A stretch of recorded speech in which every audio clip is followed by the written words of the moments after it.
সামান্য 5 পাতাতেই সন্তুষ্ট হন দেবী।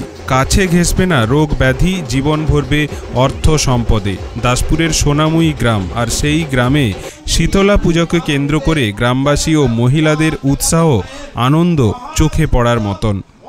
দেবী শীতলার কাছে আমরা আয়ু ও আরোগ্য কামনা করে থাকি। মনে করা হয় তার পুজো করলে সংসারে সুখ শান্তি সমৃদ্ধির পাশাপাশি দূর হয় রোগ ব্যাধিও।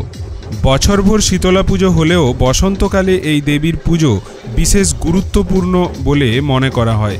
ঋতু পরিবর্তনের সময়ে শীতলা দেবীর পুজো করলে ঋতুকালীন বসন্ত রোগ সহ নানা মহামারীর আশঙ্কা দূর হয়।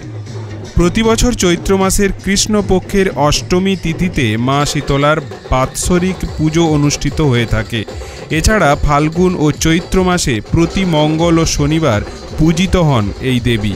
তরমুজ, ডাব, নারকেল সহ ঠান্ডা জাতীয় ফল এবং মিষ্টান্ন প্রসাদে সাজিয়ে দেবী শীতলার পুজো নিবেদন করা হয়।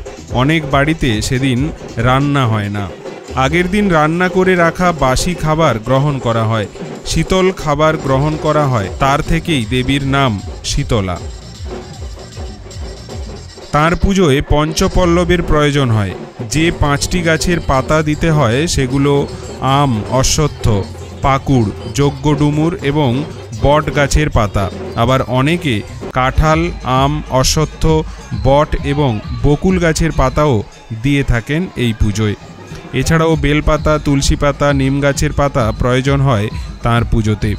তাকে লাল, হলুদ ও গোলাপি ফুলও নিবেদন করা হয়ে থাকে। লাল জবা, রক্তকরবী, জুঁই, পদ্ম, কাঠমালতী, টগর, গাঁদা, অপরাজিতা এবং পলাশ ফুল অর্পণ করুন তাঁর আরাধনায়।